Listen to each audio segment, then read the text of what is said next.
वज़ीर-ए-आज़म ने धमकी आमेज खत चीफ जस्टिस को दिखाने की पेशकश कर दी। पार्टी तर्जुमानों के इजलास में बताया 7 मार्च को मुरासला मौसूल हुआ जिसमें बराह रास्त तहरीके अदम एतमाद का जिक्र है। खत मिलते ही ऑपोजिशन ने तहरीके अदम एतमाद पेश कर दी। कहा गया अगर तहरीक नाकाम हुई तो संगीन नताइज सामने आएंगे। खारजा पॉलिसी के पेश नज़र लेटर को ज्यादा लोगों के साथ शेयर नहीं कर सकते। चीफ जस्टिस को दिखाने का मकसद हकीकत आश्कार करना है।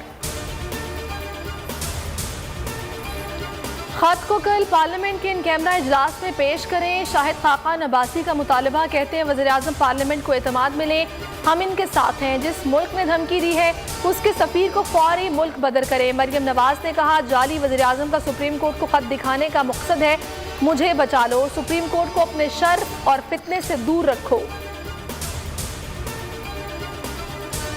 धमकी आमेज खत के पीछे मरकजी किरदार मियां नवाज शरीफ हैं। असद उमर कहते हैं इमरान खान की जान को खतरा है।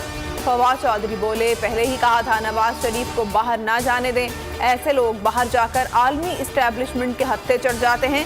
शेख रशीद ने कहा इमरान खान को हटाने के लिए आलमी फंडिंग हुई, साजिश में साथ देने वाले बेनकाब होंगे। अटॉर्नी जनरल ने सुप्रीम कोर्ट से रुजू करने की मुखालिफत कर दी। कहा सियासी मामलात में अदालत को ना घसीटा जाए।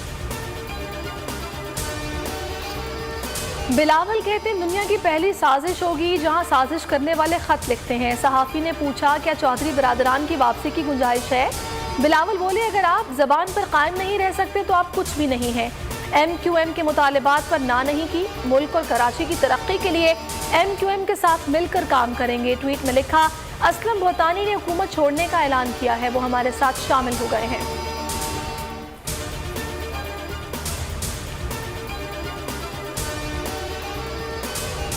मरियम नवाज नहीं चाहती थी कि हमें वज़ारत आला दी जाए, इसी वजह से शहबाज शरीफ के खाने पर नहीं गए। परवेज इलाही की गुफ्तगू, कहते हैं हमें वज़ारत आला सिर्फ 3 माह के लिए दी जा रही थी। पार्टी का मौक़िफ़ था हमारा फितरी इत्तेहाद PTI से बनता है। तारिक बशीर चीमा को अब तक राजी नहीं कर सके। तरीन ग्रुप के बंदे कल मेरे पास आ रहे हैं।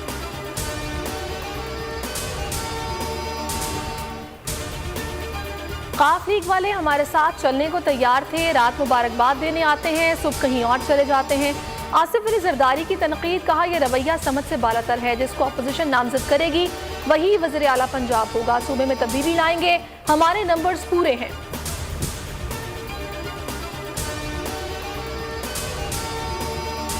तख्ते लाहौर की जंग जोड़ तोड़ में तेजी आ गई। परवेज इलाही और मोनिस इलाही की वज़ीर-ए-आज़म से मुलाकात।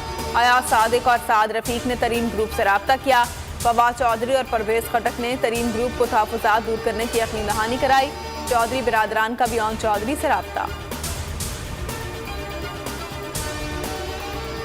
पार्टी से इनहराफ की सजा D-सीट होगी। आर्टिकल 63 में ताहयात नाअहली का कहीं जिक्र नहीं। सदारती रेफरेंस केस में सुप्रीम कोर्ट का remark, chief justice Umar Ata Bandial ने कहा ताहयात नाअहली झूठा बयान हल्फी देने पर होती है। अटॉर्नी जनरल ने मुनरिफ रुकन की नाअहली की मुद्दत को 4 हिस्सों में तकसीम कर दिया। वज़ीर-ए-आज़म के कमालिया में खिताब की वजाहत भी पेश कर दी। और पाकिस्तान और ऑस्ट्रेलिया के दरमियान पहला वनडे, मेहमान टीम के 314 रन के हदफ में पाकिस्तान की जिम्मेदाराना बैटिंग जारी। बाबर आजम ने वनडे क्रिकेट में 4000 रन मुकम्मल कर लिए।